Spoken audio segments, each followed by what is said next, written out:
চন্দননগর আলোর শহর, উৎসবের শহর।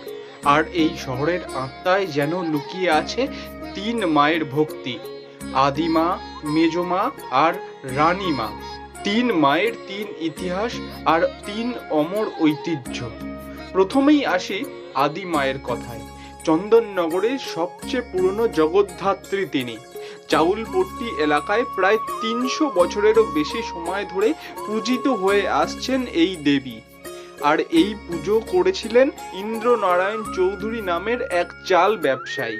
কথিত রয়েছে নদিয়ার রাজা কৃষ্ণচন্দ্র রায়ের জগদ্ধাত্রী পুজো দেখে প্রেরণা পেয়ে তিনি চন্দননগরের এই পুজোর সূচনা করেন। আর সেই থেকেই আদিমা চাউলপট্টি চন্দননগরের ইতিহাসের অংশ হয়ে গিয়েছেন।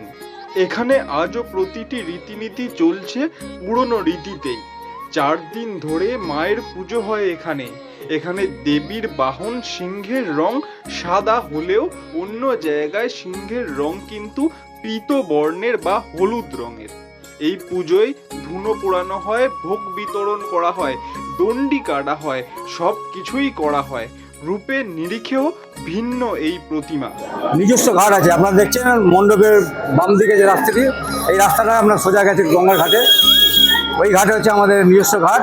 আদিমা ওইখানেই পড়বেন। ওইখানে এটা বিশেষত্ব হচ্ছে আপনার এখানে অন্য কোনো ঠাকুর তো পড়বে না, কোনো বাগাটি এখানে ফেলতে পারে না এবং ফেলবেও না। এবং আরও একটা বিশেষত্ব আপনার যেটা রাখুন, আমাদের মাকে লরি থেকে আপনার কাঁধে করে নামানো হয়, করে আপনার এখানে জলে নিয়ে যাওয়া হয়। কাঁধে করে জলে নিয়ে যাওয়ার পর বিসর্জনের পর মা কাঠামো নিয়ে জলে পড়ে থাকেন। আগামী পূর্ণিমা অর্থাৎ ৫ তারিখ সেই কাঠামো আমরা পরিষ্কার করে নিয়ে আসি এবং মা পুনঃপ্রতিষ্ঠা হন এখানে।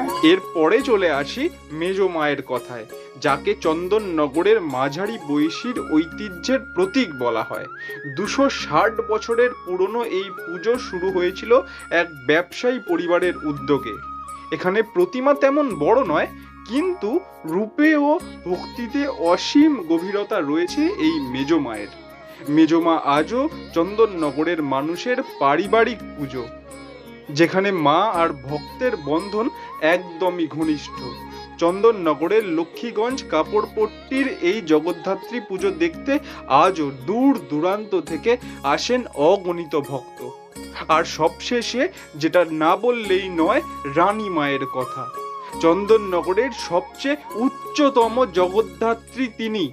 তেমাথা এলাকায় এই পুজোর প্রতিমা প্রায় ৩৫ ফুট উঁচু, আর সাজে তিনি একেবারে রাজরানীর রূপে। একসময় এই মূর্তির সোনালী সাজ দেখে মানুষ নিজের মুখেই নাম দেন রানীমা। আজও রানীমা মানে ভিড়, ঝলমলে আলো আর অবাক করা চোখের দৃষ্টি। দেখুন মাথা উঁচু করে, চন্দননগরের গর্বের আরেক নাম এই রানীমাকে।